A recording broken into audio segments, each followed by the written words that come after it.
Thousands of educators descend on Fort Wayne next week. The Indiana Music Educators Association convention is the draw. And part of the event features more than 20 musical performances. And we have Barbara Resch joining us this morning to talk about the convention. Let us know really what is it all about. Well, this is the Professional Development Conference for Indiana Music Educators Association, and that's the statewide organization that represents music teachers across our state. It's actually part of a national organization, National Association for Music Education, that has over 100,000 members nationwide. So our state chapter has about 1,000 members, and this is our annual conference. Are your participants already enrolled? Are they already selected? Or can members of the public step in, or how does that work? Well, it's an interesting conference in that there are sessions that are specifically for the people who register. There are workshops on any number of topics of interest currently to teachers and practical things for them. But because we're music teachers and because ours is a living, sounding art form, there also are a lot of performances, as you mentioned. So one aspect is that schools and community groups around the state have auditioned. And so those will be performances throughout the conference. Oh, very nice.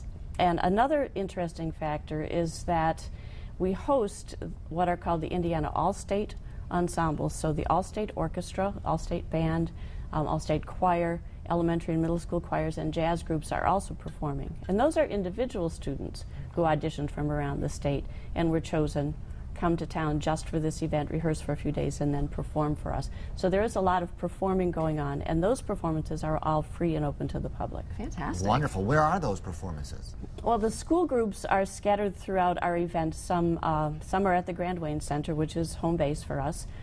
Some are at the Allen County Public Library in the theater. Our choirs are singing at First Presbyterian Church because that's such a great choral acoustic. But all of the All-State groups perform at the Embassy Theater. And I have to tell you, that is a wonderful experience for those students, both, I can only imagine. Both to just see the space and also to sing in a spot that really shows off their talent. A beautiful venue, for sure. It's nice to have a convention where the public can, get the benefit of it as well, being in town. But I'm sure there are just endless benefits for those attending. Just how meaningful is a convention like this to bring these educators together? Well, our organization represents people who teach everywhere from preschool music through university educators. So we try to put together a menu that is going to serve that really diverse population. So there will be some very specific things about teaching elementary music or reading sessions for choirs, reading sessions for bands. But I think we also really try to address current issues, and perhaps you know that there's a lot of high-stakes teacher evaluation going on. So we're actually having a day-long pre-conference workshop on teacher evaluation, how music teachers can help their administrators to best and most fairly evaluate what they are doing.